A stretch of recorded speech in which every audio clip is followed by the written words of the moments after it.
Assalamualaikum warahmatullahi wabarakatuh.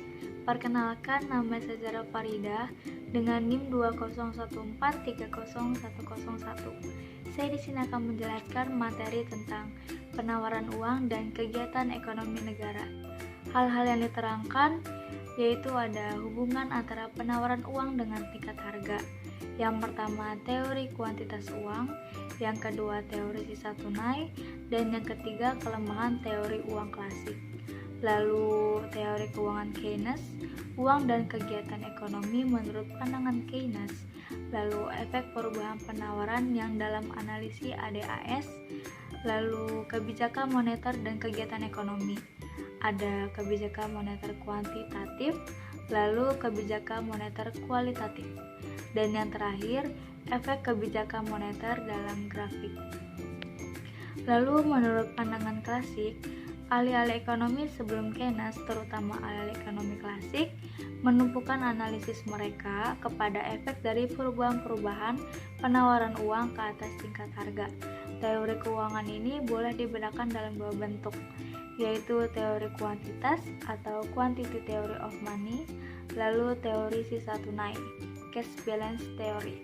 Dalam uraian yang akan dibuat dengan nyata akan dapat dilihat bahwa kedua-keduanya ini mempunyai bentuk yang berbeda, akan tetapi pandangan pokok tersebut itu sama, yaitu perubahan dalam penawaran uang akan menimbulkan perubahan yang sama presentasinya dengan tingkat harga.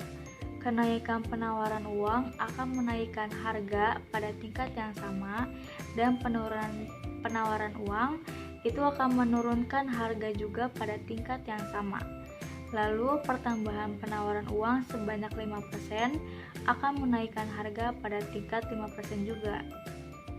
Apabila tidak terdapat perubahan dalam penawaran uang, harga juga tidak berubah. Selanjutnya ada persamaan pertukaran. Teori kuantitas uang biasanya dinyatakan dengan persamaan pertukaran.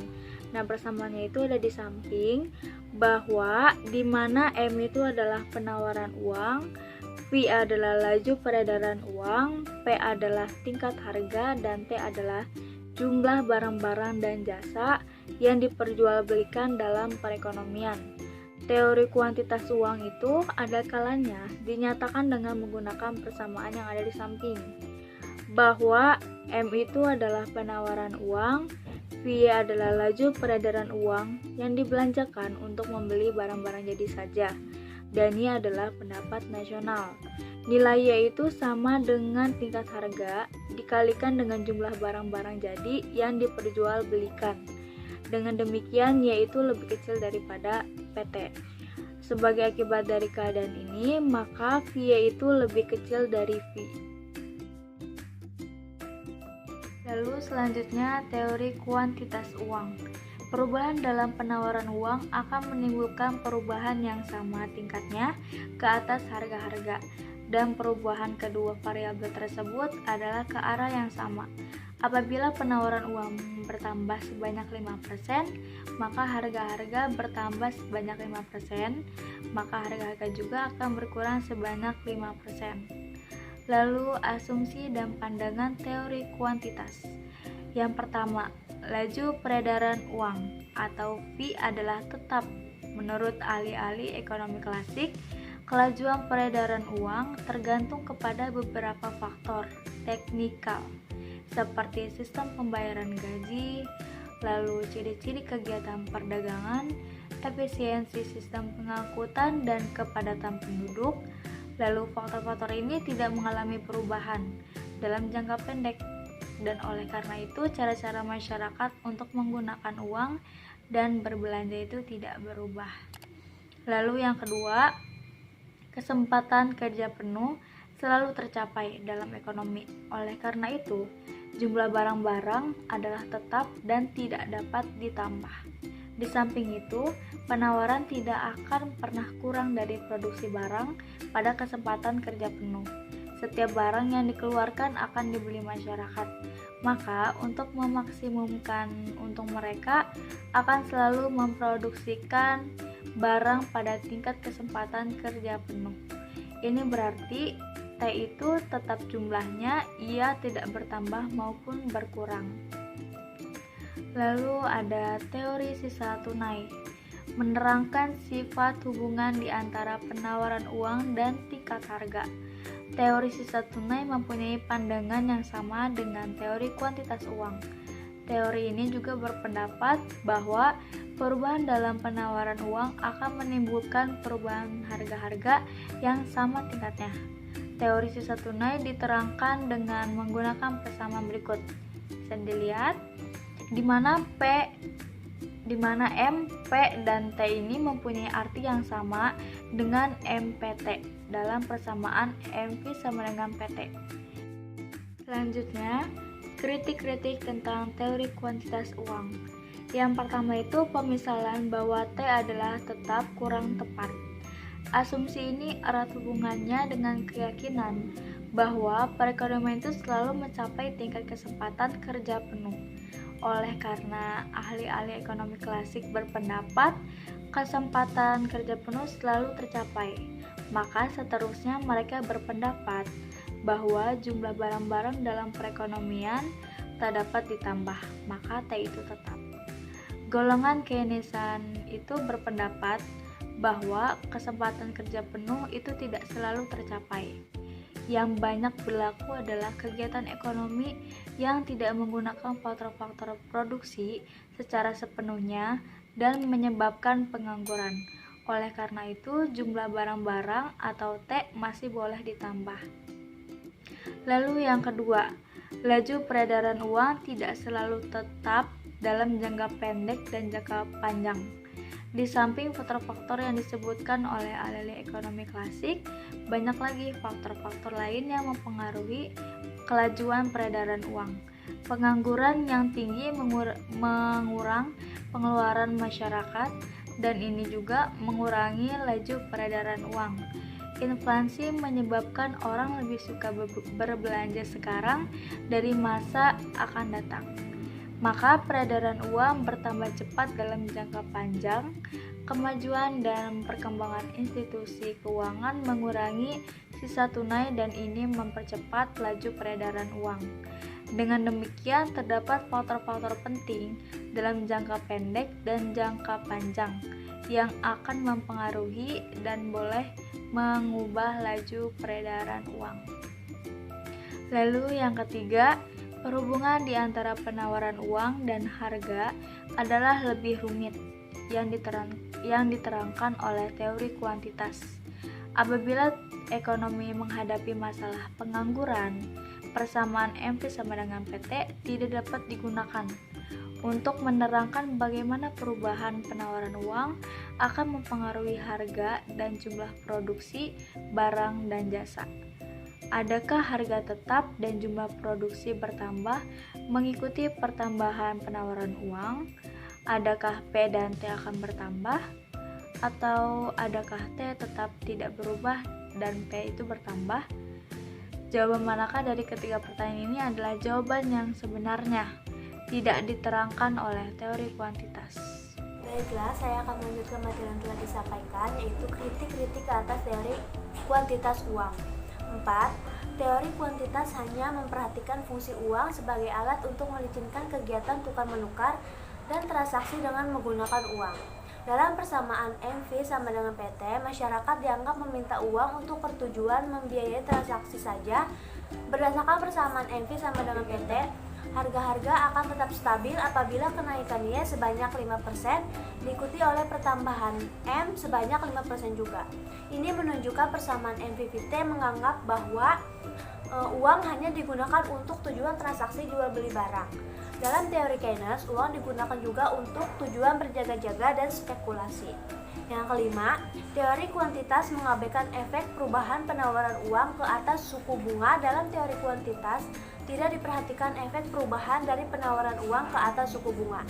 Ini disebabkan karena dalam teori klasik, suku bunga ditentukan oleh penawaran tabungan dan permintaan tabungan untuk investasi. Oleh sebab itu, mereka berpendapat bahwa penawaran uang tidak mempengaruhi suku bunga. Pandangan golongan Keynesian ialah berbeda. Menurut golongan Keynesian, penawaran uang mempengaruhi suku bunga. Dan selanjutnya, teori keuangan Keynes, di mana berisikan tentang tujuan-tujuan memegang uang, permintaan uang untuk transaksi, permintaan uang untuk berjaga-jaga, permintaan uang untuk spekulasi. Selanjutnya, permintaan uang dalam grafik. Permintaan uang dalam grafik yang diartikan dengan permintaan uang adalah jumlah uang yang diminta oleh masyarakat untuk ketiga tujuan meminta uang, yaitu tujuan transaksi, tujuan berjaga-jaga, dan tujuan spekulasi. Semakin tinggi pendapatan nasional, semakin banyak uang diperlukan untuk tujuan transaksi dan berjaga-jaga. Sedangkan permintaan uang untuk tujuan spekulasi ditentukan oleh suku bunga. Apabila suku bunga tinggi, permintaan uang spekulasi semakin rendah. Oleh karena uang telah digunakan untuk membeli surat-surat berharga. Sebaliknya, apabila tingkat bunga rendah, maka permintaan uang untuk spekulasi tinggi oleh karena masyarakat tidak bersedia melakukan pembelian surat-surat berharga dan akan memegang uang. Selanjutnya, permintaan dan penawaran uang dan suku bunga. Menurut ahli-ahli ekonomi klasik, suku bunga ditentukan oleh penawaran tabungan dan permintaan dana atau fond. Untuk investasi, pandangan ini sangat berbeda dengan pandangan Keynes. Dalam teori Keynes, suku bunga ditentukan oleh permintaan dan penawaran uang.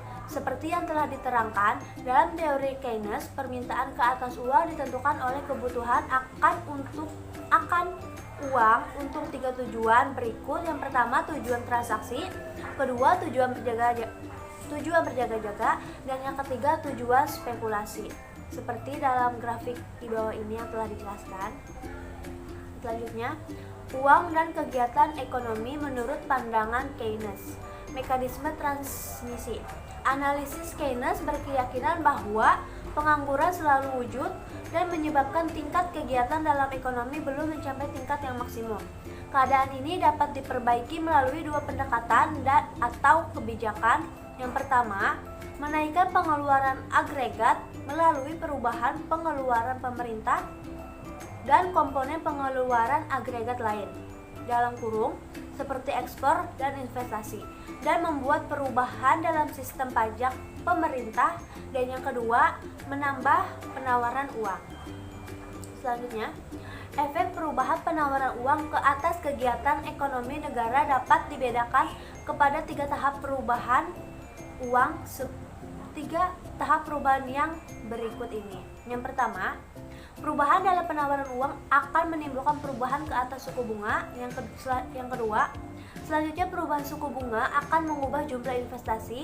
Dan yang terakhir atau ketiga, perubahan investasi mengubah pengeluaran dan akhirnya pendapatan nasional. Rangkaian peristiwa yang berlaku.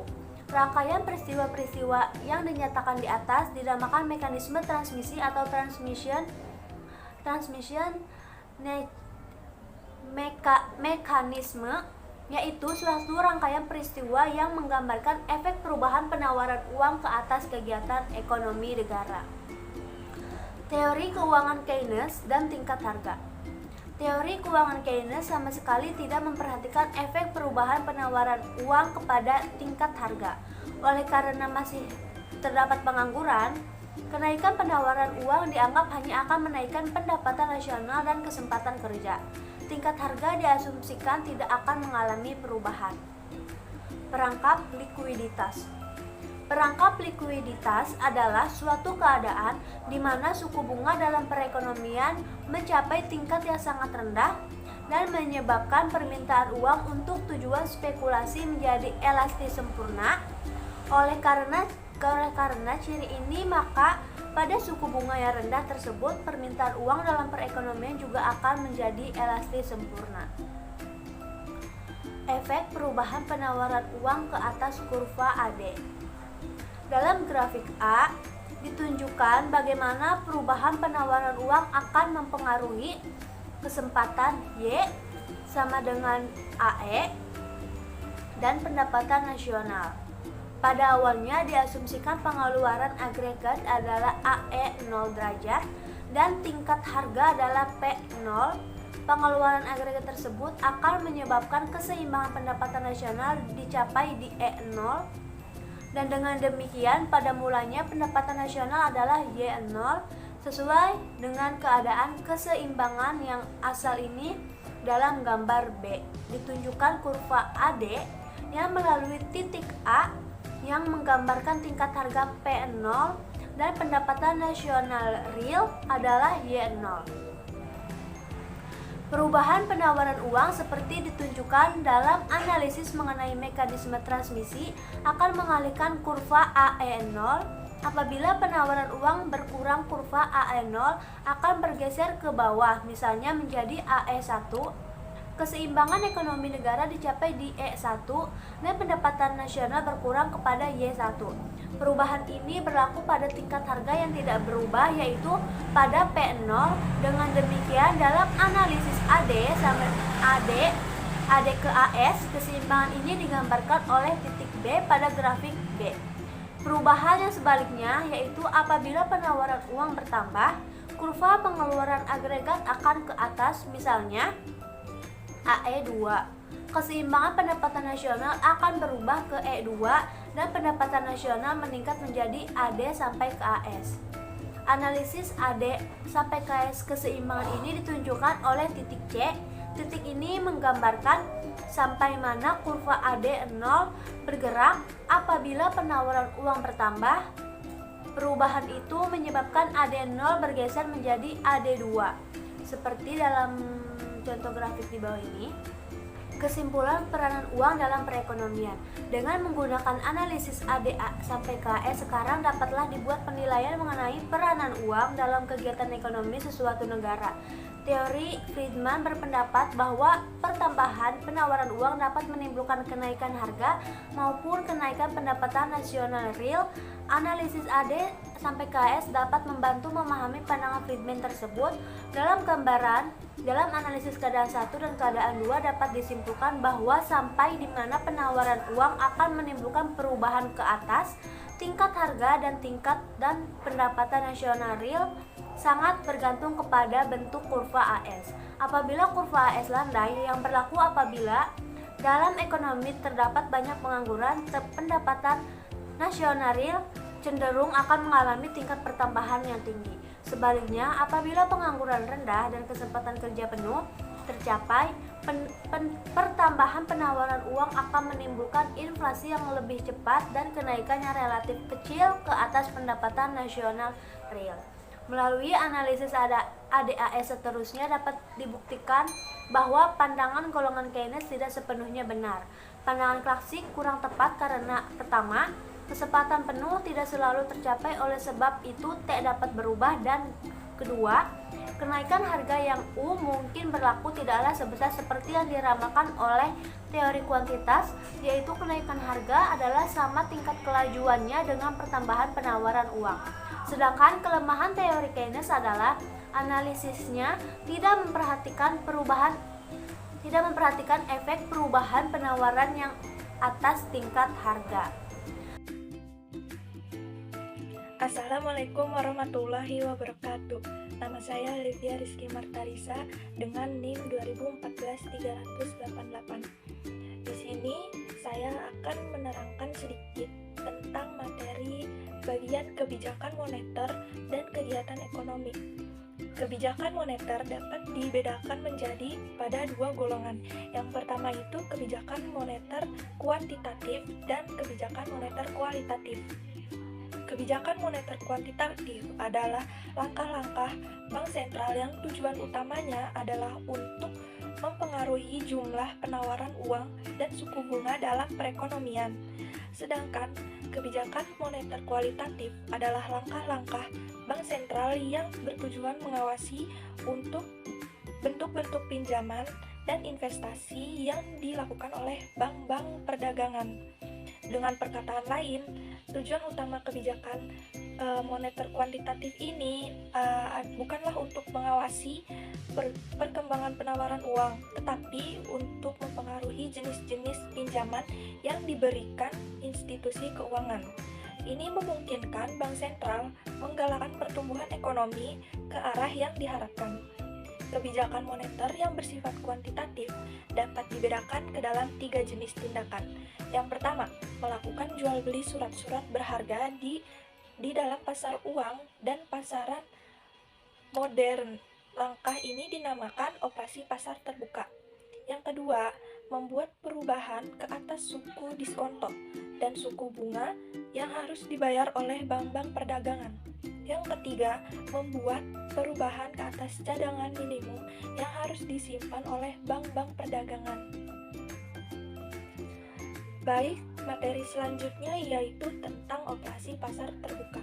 Supaya operasi pasar terbuka dapat dilaksanakan dengan sukses dan memberikan efek yang diharapkan, dua keadaan haruslah wujud dalam perekonomian. Keadaan-keadaan tersebut ialah yang pertama, bank-bank perdagangan tidak memiliki kelebihan cadangan. Apabila kelebihan cadangan yang dimiliki oleh bank-bank perdagangan cukup besar, mereka dapat memberikan surat-surat berharga yang dijual oleh bank sentral dengan menggunakan kelebihan cadangan tersebut. Oleh karena itu, bank-bank perdagangan tidak perlu mengurangi jumlah tabungan giral. Apabila tabungan giral tidak mengalami perubahan, maka penawaran uang juga tidak mengalami perubahan. Dari keadaan ini, dapat disimpulkan bahwa operasi terbuka harga akan berhasil apabila bank-bank perdagangan tidak mempunyai kelebihan cadangan lagi. Yang kedua yaitu dalam ekonomi telah tersedia cukup banyak surat-surat berharga yang dapat diperjualbelikan. Operasi pasar terbuka hanya akan mencapai tujuannya apabila terdapat surat-surat berharga yang dapat diperjualbelikan untuk melaksanakan kebijakan tersebut. Dalam teori ini, bank sentral dapat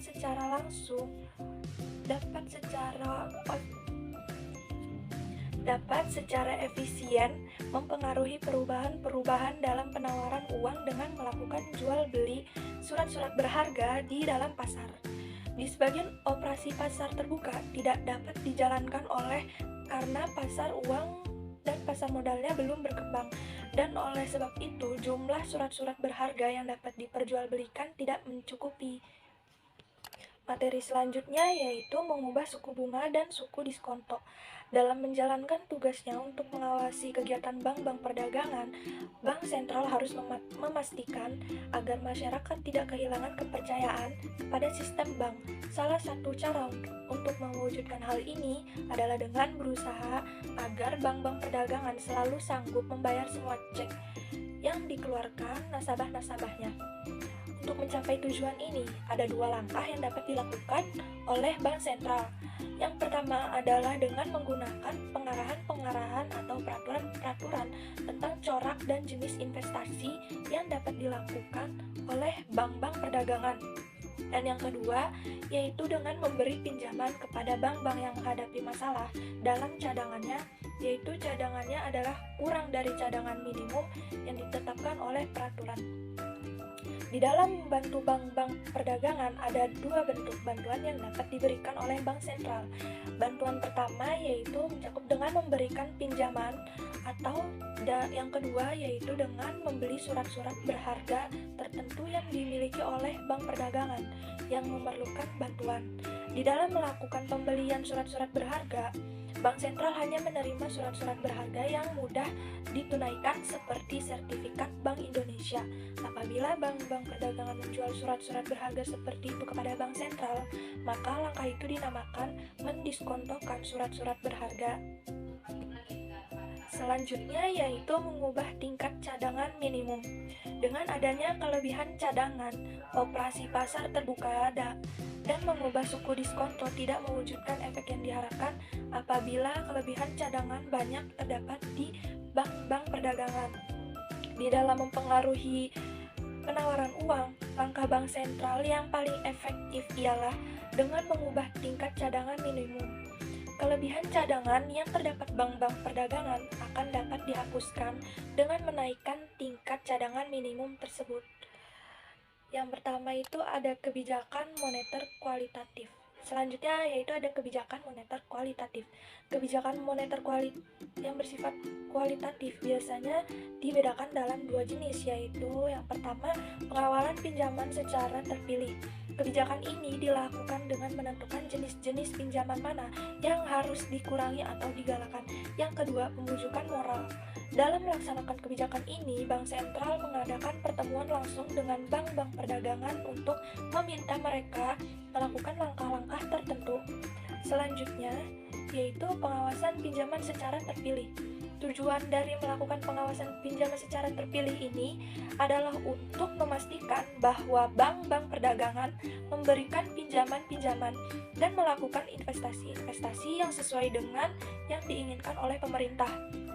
Pengawasan pinjaman secara terpisah ini bukanlah bertujuan untuk mengendalikan jumlah uang yang diwujudkan oleh bank-bank perdagangan melalui kegiatan mereka meminjamkan dan menginvestasikan uang di pasaran dan pasaran modal.